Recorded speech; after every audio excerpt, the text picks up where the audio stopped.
Seção 322, abordagens para automatizar casos de teste. Então, nós vamos entrar agora numa parte de como nós organizamos, né, de quais são as linhas de organização, de construção, né, a maneira como nós vamos preparar o nosso projeto, estruturar o nosso projeto.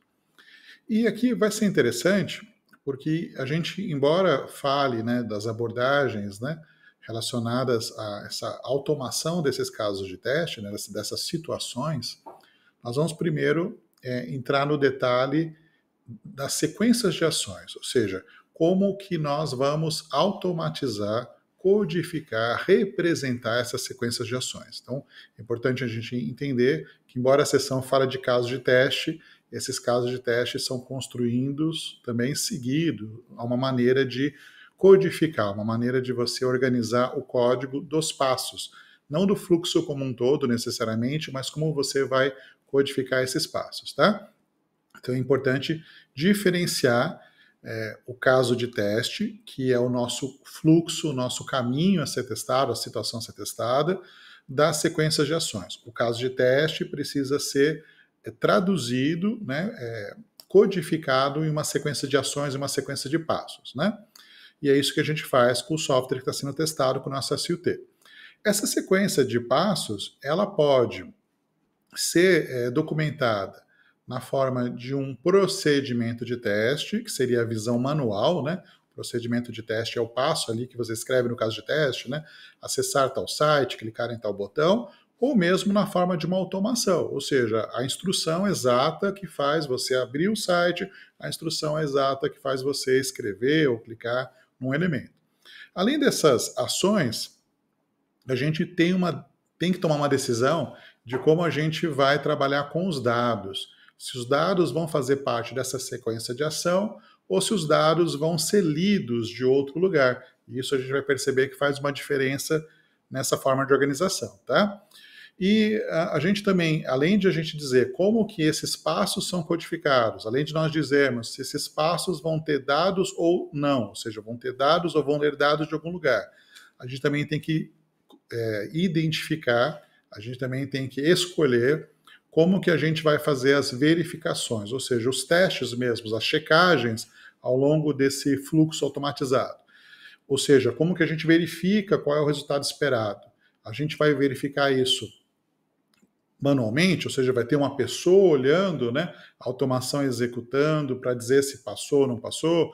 A gente vai fazer esse processo automatizado, ele vai ser um processo que vai olhar pontos chaves ou ele vai olhar um conjunto grande de dados? Ele vai fazer checagens em momentos ou vai fazer uma checagem só no final? Tudo bem? Ele checa no caminho ou checa o resultado final? Então existem várias possibilidades e veja que aqui a gente não está dizendo que uma coisa é certa ou ou outra forma é errada, né? Mas dizendo que a gente tem essas escolhas a fazer, essas possibilidades, e elas podem fazer sentido num tipo de projeto, num tipo de software, e podem não fazer sentido em outro. Então é importante a gente entender isso, tá? Que não é uma escolha tão simples de certo e errado, mas sim quais são os caminhos que a gente pode escolher, o melhor caminho para aquele software que nós estamos automatizando, levando em consideração seu prazo, o orçamento, quanto a gente tem de recursos, né? E até mesmo de conhecimento para realizar aquilo, tá? E até a vida útil desse software. Então isso é muito importante. E baseado nessa maneira como a gente quer automatizar os passos, ainda não são os casos de teste, tá? Automatizar os passos, a gente vai perceber que o sílabus nos traz 4 grandes linhas, 4 abordagens para criar essa sequência de ações, essa sequência de passos ainda, tá? Depois, na sequência, a gente vai entender que vão surgir 7 abordagens relacionadas com contar essa história, contar esse caso de teste, tá? Então vão ter 7 abordagens relacionadas aos casos de teste, a automação dos casos de teste. E essas 7 abordagens de automação de casos de teste estão vinculadas a essas 4 linhas, a essas 4 abordagens de automação das sequências de ação. Tudo bem? Então, essas 4 abordagens que a gente vai falar agora, nas aulas seguintes, e até mesmo no final desse vídeo, né, a gente vai desmembrar elas em 7 maneiras de criar automação, tá? Então começa com 4 abordagens, tudo bem? De automação de passos, de sequências, e elas vão desmembrar, elas vão abrir. Então essas 4 abordagens vão ser os pais, as mães, depois daquelas 7 abordagens para casos de teste, tá? Eu estou frisando isso porque se você estiver acompanhando junto com os sílabos, você vai notar que sempre a gente está seguindo bem linearmente os sílabos, e aqui eu resolvi abrir um parênteses, colocar uma coisa um pouco diferente para frisar isso, porque na minha humilde opinião, eu acho que essa é uma parte que ela passa muito rápido, tá? Lá nos sílabos, e às vezes a pessoa acaba confundindo, e é um ponto, né, para um examinador criar questões, tá? Então existem abordagens para sequências de ações, que é o que a gente vai falar agora, essas 4, e depois elas vão ter filhas, né? Que são as 7 abordagens para automatizar casos de teste, tudo bem? Então ele pode, na hora de uma questão da prova, falar de abordagens para sequência de ação e você se confundir com a abordagem para a criação de casos de teste e vice-versa, tá? Então cuidado com isso. Vamos lá agora, então, entender quais são essas abordagens, essas 4, para criar sequências de ações. A primeira delas é que a gente implementa o caso de teste diretamente em script de teste automatizado. Você, como automatizador, vai lá conversar com o cliente, vai conhecer a necessidade, ou conversou com o PO, enfim, você viu uma história e você não vai escrever um caso de teste ou algo diferente. Você simplesmente tem ali a sua observação, talvez ali alguma coisa que você fez ali, um checklist, um mapa mental para organizar as ideias do que você vai automatizar, mas você de fato não vai escrever, né, algo sobre o funcionamento desse teste. Você simplesmente vai compreender o funcionamento do software e transcrever a automação para aquilo que você quer fazer. Tudo bem? Então você implementa o caso de teste, você implementa o seu teste codificando. Tá? Não existe nenhum documento em língua portuguesa, em inglês, no qual você detalha o seu teste. Você simplesmente entende o software, entende o teu SUT e vai lá escrever já código, tá? Vai escrever lá o que você precisa, tudo bem? É uma maneira muito direta, muito simples de automatizar. Fui lá, conversei, entendi, aqui tem um fluxo de login, aqui tem um fluxo de cadastro de cliente, aqui tem um fluxo de compra, eu vou lá e começo a automatizar aquilo. Para que eu vou, muitas vezes, perder tempo escrevendo se sou eu que estou entendendo, né? Vamos imaginar até um cenário de uma pessoa que está dentro de um time ágil, né? Eu fui lá, conversei com o PO, conversei com o meu time, entendi, e a gente está atarefadíssimo, né? Então eu já vou traduzir o que eu entendi na forma de automação para ganhar tempo. Então essa é uma linha, ou até por uma praticidade, tá? Essa opção, ela é considerada a menos recomendada pelo ISTQB, pois a gente não parou muito para desenhar, né? Sabe aquela história? Vou entender melhor isso, vou desenhar, vou confirmar o meu entendimento. Porque a gente pode pensar que escrever um caso de teste, ou escrever ali um critério de aceitação em Gherkin, por exemplo, é uma forma de você colocar, né, o seu pensamento, alinhar ali com o PO, alinhar ali com o seu time, com o cliente, a sua compreensão de como aquele teste deve ser feito, né? Quando você vai direto para a automação, não é todo mundo que consegue entender o que está ali automatizado. Por mais que para uma pessoa experiente, né, ela consiga olhar, poxa, existe até uma frase de desenvolvimento, né, de um autor que eu não vou me lembrar agora, mas ele é bem frisado isso, né, que uma boa programação é uma boa documentação, porque se você olha lá o que está programado, você entende o que era para fazer. Isso é verdade para alguém que é muito bem alfabetizado em desenvolvimento, em programação, e consegue bater o olho e entender. Mas não é verdade quando você quer levar essa discussão para pessoas de negócio, para pessoas que não programam. Então, é isso que ele está colocando aqui. E, por não estar muito detalhado, ok? Dependendo de como você programar, da linha de programação, da linha de desenvolvimento que você tem para a sua automação, se uma outra pessoa entra na equipe, ou você sai, enfim, a coisa toda, será que ela vai entender qual que é a regra que está ali? Será que ela vai entender o que você fez ali na sua automação? Por que você fez daquele jeito, não de outro? Então, pode não ficar claro, ou seja, é uma maneira simples, de repente, de você resolver a sua necessidade momentânea, mas ela gera um passivo, né? um passivo de que você pode estar automatizando a coisa errada ou deixando de automatizar coisas também importantes, porque não existe um diálogo ali para entender melhor o que está sendo automatizado ou não, e provavelmente vai dificultar no futuro a manutenção por outras pessoas que não você, ou até você mesmo. Imagina que você fez uma automação lá que só roda em ano bissexto, né? Eu estou brincando, mas aconteceu comigo isso em algumas situações. Então, todo ano bissexto, você tem que revisitar aquele código e entender de novo, né? O que você tinha feito 4 anos atrás. É dureza, tá? Então, é sempre bom você ter um pouco mais de referência, por isso essa aqui não é a opção recomendada normalmente aí pelo ISTQB, a menos recomendada das 4 linhas, né, de criação de scripts, tá? Qual que é a segunda abordagem aí para criação de scripts automatizados? Você projeta procedimentos de teste e os transforma em scripts de teste automatizado. Ou seja, você vai escrever os passos do seu teste, aí a gente está muito naquela linha dos critérios de aceitação já, tudo bem? Estou escrevendo o dado que eu acesso o site, quando eu preencho o usuário e a senha e clico no botão entrar, então vai aparecer lá a tela interna do sistema, a página interna do sistema, porque eu fiz um login com sucesso. Tudo bem? Então eu estou projetando, eu não estou escrevendo um caso de teste inteiro, tá?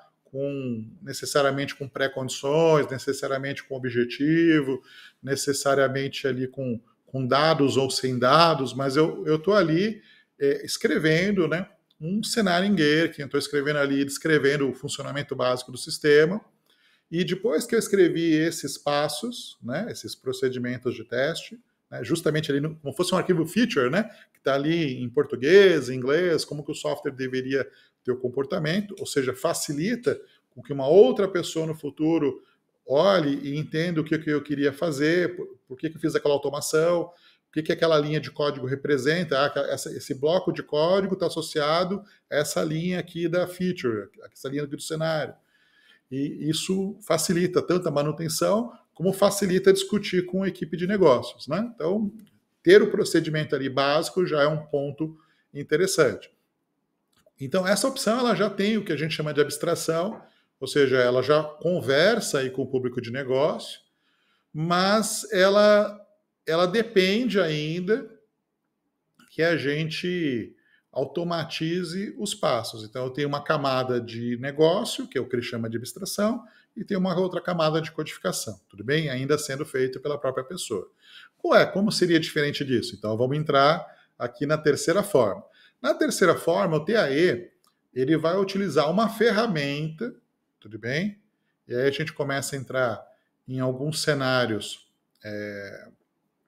interessantes, a gente depois vai nesse nível aqui da automação de scripts, não de casos de teste. Às vezes você talvez esteja enxergando já alguns usos, mas ainda não é 100%, tá? A gente vai entender melhor quando a gente chega na 7 mesmo, que aí ele vai dar nome, né? E coisas que são mais do nosso dia a dia. Mas na terceira, ele está falando que você que é o automatizador, né, que é o engenheiro de automação de teste, o TAE, você vai utilizar uma ferramenta para traduzir esses procedimentos de teste em script teste automatizado. Ou seja, além de eu ter ali os passos identificados, eu vou ter uma ferramenta que ela, né, vai vincular aqueles passos em Gherkin, aqueles procedimentos de teste com a automação. Ou seja, de alguma forma eu consigo escrever primeiro os procedimentos e dizer assim, ó, agora eu vou gerar automação para esses procedimentos. E eles ficam vinculados, tá? Aí está muito mais parecido mesmo, né, com o que a gente tem aí numa automação usando Cucumber, usando Behave, usando alguma coisa nesse sentido, um SpecFlow, por exemplo, em C Sharp, né? Ah, mas a 2 também não é isso? A 2 também não é os procedimentos de automação? Seria escrever o procedimento, mas na hora que eu vou criar a automação, eu estou lendo o procedimento. Então, eles não estão vinculados na 2, tudo bem? Essa é a diferença da 2 para 3, tá? Na 2 eu escrevi os procedimentos e criei os casos de teste, mas automatizados, os passos automatizados. Mas sou eu que estou fazendo isso. A ferramenta não está me ajudando, a ferramenta não está vinculando, e a ferramenta não vê essa relação. Então a 2 estaria mais para alguém escrever um bloco de notas, ou escrevendo um Azure DevOps, ou escrevendo um Jira lá com X-Ray, ou com Zephyr, quais são os passos lá, o critério de aceitação em Gherkin, tudo bem? Até mesmo um bloco de notas no Word, e fazer os passos de automação depois, ele olhando. Então ele está olhando, ele está entendendo o que tem a ver, pode até colocar um comentário lá no código dele, no script dele, falando vide tal requisito, vide tal critério de aceitação. Então, tudo bem. Mas ele está citando, mas ele não tem uma correlação automática. Aqui, no 3, a gente fala que a ferramenta te ajuda nessa conexão. Então, eu estou escrevendo aqui o meu critério de aceitação em Gherkin, muito provavelmente até já na própria interface de desenvolvimento, ok? E a minha ferramenta, aí o meu Cucumber, Behave, SpecFlow, o que seja, ele vai me ajudar a fazer essa conexão entre a feature, né, a funcionalidade de negócio e o script de automação. Tá? Então aí já está mais próximo do que muita gente que é o público desse curso acaba usando no seu dia a dia, tá bom? Veja que essa opção, então, ela combina a abstração, que é o arquivo.feature com o teu cenário de teste, e a geração automática do script. Essa geração automática com algumas ressalvas, né? Porque aqui ele vai abrir também para falar sobre formas, né, de transformar essa camada de negócio de uma maneira mais automática no script, ou seja, algum tipo de gerador, né, algo que realmente te ajude, né, a fazer essa tradução de uma maneira mais produtiva. Isso a gente vai conversar depois como que isso se materializa em termos de técnicas, tá? E de abordagens, né, relacionadas à automação do caso de teste em si, tudo bem? Mas veja que o 3 é um refinamento do 2, tá? Ok? Então ele tem a gente começa com um grau de complexidade baixo no 1, vem para um grau maior que é o 2, que já separa a camada de negócio da automação. No 1 não tem nem camada de negócio, você entendeu, você codificou, isso é o 1. No 2, ele já tem ali o procedimento de teste automação, mas é você que conecte ele, que ligue você, ser humano, o que um faz. O terceiro, ele já começa a falar de um vínculo maior, né? De uma ferramenta que ajude você nessa conexão, nessa tradução do procedimento para o script. E agora no 4, ele já vai falar de alguém que gera um certo grau da automação maior para você, né? Então, o TAE vai utilizar uma ferramenta que gera os procedimentos automatizados de teste e os traduz diretamente dos modelos. Então, não é mais alguém, né, codificando em si cada uma das linhas, mas tendo um apoio, uma assistência ali muito próxima de uma ferramenta de automação. Já é um nível de automação muito mais completo, muito mais alto, né? Isso tem empresas que chamam de automação, tem empresas que chamam de superautomação, e a gente vai entender mais isso na sequência, tá? Então, veja que a gente falou de 4 linhas, né, de criação de script de teste, de scripts de automação de teste, né, como que a gente vai codificar, e cada uma delas, ela que é mais ou menos avançada, ela pode ser mais fácil ou mais difícil de implementar, dependendo do quanto você estudou, do quanto você aprendeu. Elas também dependem do prazo, do tempo que você tem. Então, eu não vou conseguir usar uma estratégia 4 para um projeto temporário que eu tenho 2 semanas. Talvez eu faça uma estratégia como a 1, 2, talvez eu chegue até na 3. Provavelmente a 3 faria mais sentido para um projeto que eu sei que eu vou ter aí anos de duração, eu sei que eu vou manter esse código funcionando por muito tempo. Tudo bem? Então, temos ali abordagens de criação de script, de automação, de teste, e elas variam do mais simples ao mais complexo, do mais refinado. Tem tempos de construção disso diferentes, né? A gente vai falar sobre isso, e pode ser a estratégia certa para um tipo de software, qualquer uma dessas 4. Então não é para a gente pensar, essa aqui é ruim, é muito simplista, essa aqui é melhor porque é mais complexa. Ou, como a gente vê às vezes no mercado, inverter, né? Essa aqui é muito complexa, é over delivery, né? A gente over engineer, né? Eu estou entregando muita coisa e eu não tenho tempo para isso, não posso fazer esse negócio tão complicado, vou fazer algo mais simples, tá? Então, essa escolha, um engenheiro de automação de teste de verdade, que está compreendendo o que a gente está conversando aqui, ele vai perceber que não é sobre uma coisa ser melhor que outra. Longe disso. Isso aqui é sobre entender que eu tenho 4 linhas de codificação e qual é dessas linhas de codificação que tem aderência, que funciona, que traz valor, né, para o meu projeto, esse meu projeto. Não um projeto conceitual, não um projeto da empresa A, empresa B. Na minha realidade, nessa minha situação, qual dessas 4 linhas se encaixa? Tudo bem? Os 4 podem funcionar. Legal. Agora que nós entendemos que tem 4 linhas, né, para automatizar os scripts, automatizar os passos, né, a gente vai enxergar que elas se abrem, né, elas se ramificam em 7 abordagens, dessa vez para automatizar os casos de teste como um todo, ou seja, as situações, os fluxos, os caminhos que têm que ser testados, né? Vamos conhecer essas 7 abordagens. Então, para aquela opção número 1, que era a implementação direta, eu vou lá, entendo o problema, entendo a situação e já saio codificando, eu tenho 2 formas, tá? 2 abordagens de automação de casos de teste. Uma é a captura e reprodução, que é usar uma ferramenta que você navega pela aplicação, né? pelo site, pelo aplicativo, né? E ele vai capturando as suas ações e traduzindo ela em passos automatizados. A gente tem ferramentas muito amaldiçoadas, né? Porque normalmente essa é uma forma de automação que muita gente aí no mercado torce o nariz, né?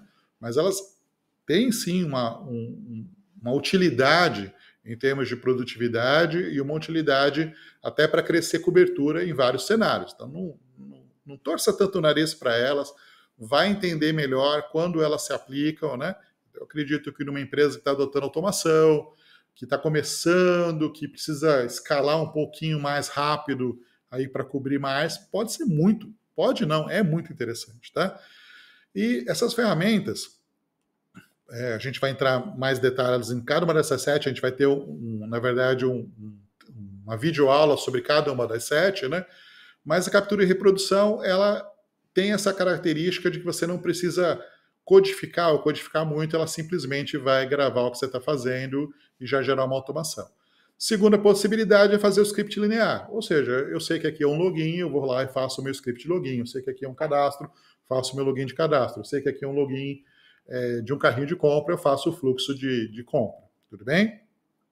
Então são as 2 possibilidades, uma gravando e uma codificando de maneira mais simples, mais linear, um script que ele funciona inteiramente sozinho.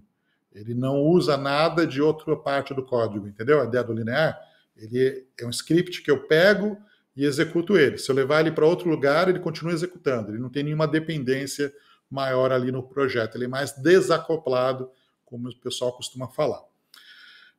A gente tem aquela abordagem número 2, que é você projetar os procedimentos, que eles não estão vinculados, né? Lembra?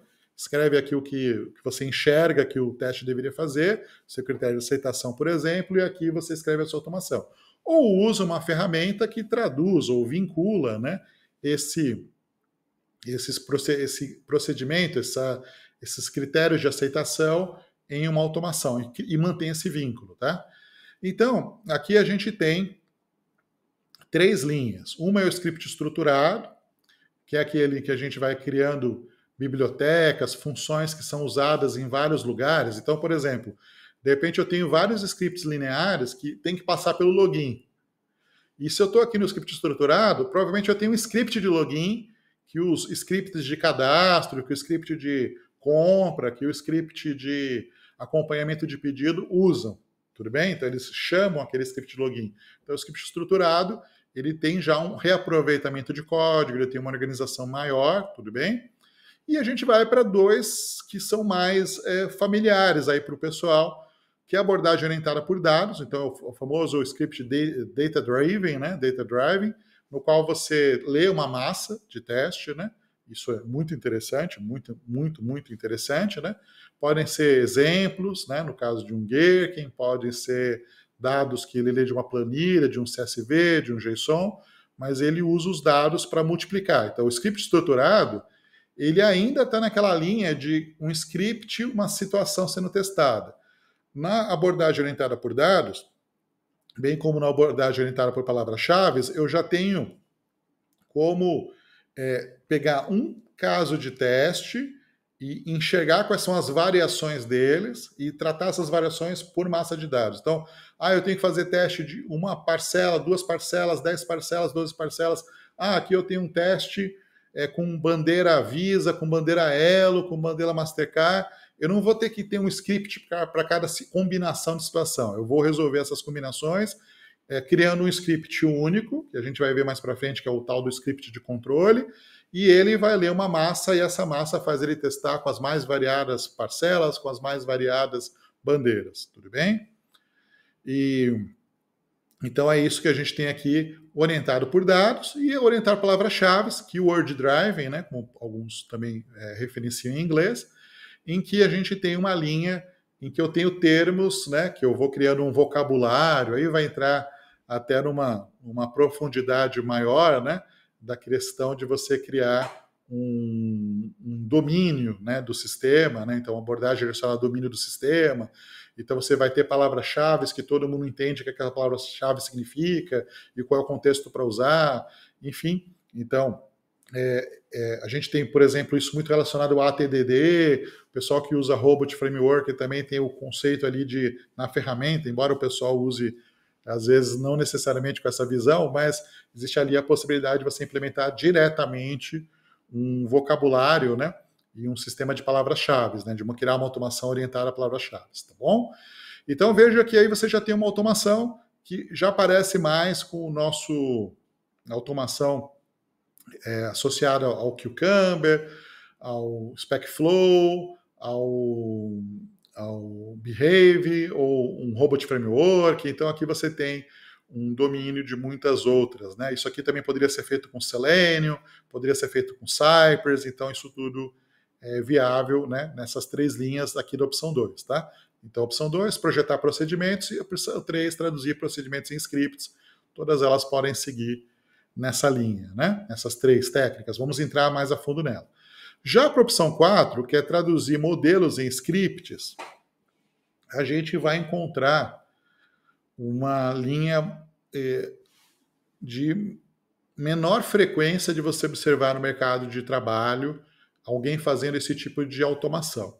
Então, são automações que ainda carecem de uma ferramenta que faça corretamente essa tradução de modelo script, ou são ferramentas que ainda estão num momento embrionário. Aqui entraria, por exemplo, inclusive, até certo ponto, o uso de inteligência artificial, o uso de algum tipo de modelo de linguagem que te ajuda a fazer essa tradução do requisito direto em criar o script automatizado, e a gente vai entrar um pouco mais. Poderiam ser testes baseados em modelo, que seria eu usar diagramas, né, específicos, inclusive da OML, diagrama de atividade, diagrama de sequência, diagramas de classe. Então, a partir de uma série de diagramas, né, e existe até uma certificação específica, um corpo de conhecimento específico no ISTQB, que é a CTFR-MBT, que é a Model Based Tester, né, que é o testador baseado em modelo, em que vai tratar isso mais aprofundadamente, tudo bem? Eu, inclusive, tenho essa certificação também, a CTFR-MBT. E ali você fala que você desenha, né? Você pode desenhar a aplicação ou desenhar seu teste, desenhar mesmo, em diagramas, né? E isso ser transformado em código. Então, assim como a gente tem o vínculo, né, de você criar ali um cenário em Gherkin e depois você mandar ele gerar os bloquinhos dos passos, aqui você teria você desenhar como é o fluxo do seu sistema e ele desenhar quais são os seus testes, mas não necessariamente só o esqueleto de código, mas ele entrar no escrever mesmo a automação para você. Então, seria algo muito mais sofisticado e que o nível de sofisticação depende de quanto você vai entrar ali para, inclusive, ensinar ou criar padrões, né, de codificação para ele escrever os passos, tudo bem? Então, tem o teste baseado em modelo. A gente não vê isso muito na prática aí no mercado, tá? Eu acho que a inteligência artificial vai, inclusive, potencializar mais esse tipo de conceito, né? tornar ele mais corriqueiro, mais habitual. E a abordagem orientada por processos, que seria desenhar um processo, ou seja, desenhar um processo do sistema, né? E a partir disso gerar a automação. Bem, pessoal, eu sei que ficou ainda amplo, né? A gente está falando aí dessas 4 opções de codificação dos scripts, né? Dos passos de teste. E a gente acabou agora de citar para vocês 7 maneiras, né? 7 abordagens relacionadas à automação de casos de teste, mas não se preocupem. Nós vamos agora ter um vídeo, né? Uma aula sobre cada uma delas para explicar como que elas funcionam, como que elas se encaixam, citar a ferramenta. Então, não se preocupe, a gente precisava só ter essa primeira visão, tá? Existem 4 maneiras, 4 abordagens para a criação de script. Implementação direta, vai lá, grava ou codifica diretamente, sem ter documentação, sem ter nada mais detalhado. Opção 2, a gente escreve ali o que aquele teste vai fazer e cria a automação dele, separados. Traduz procedimento em script, a terceira abordagem. O que ela vai fazer? Isso aqui já nasce junto, conectado. Então eu consigo gerar a automação e vincular e manter aquilo funcionando de uma maneira mais otimizada, né? E a opção número 4, de codificação de passos, né, de script de teste, é quando a gente tem um recurso mais avançado que consegue olhar ali um processo, ali um diagrama, que descreve o funcionamento do software e criar uma automação com a nossa ajuda, né, mas de uma maneira um pouco mais sofisticada. Então, essas são as 4 grandes. E dentro delas, como a gente viu, tem essas 7 que a gente vai entrar em detalhes agora com vocês.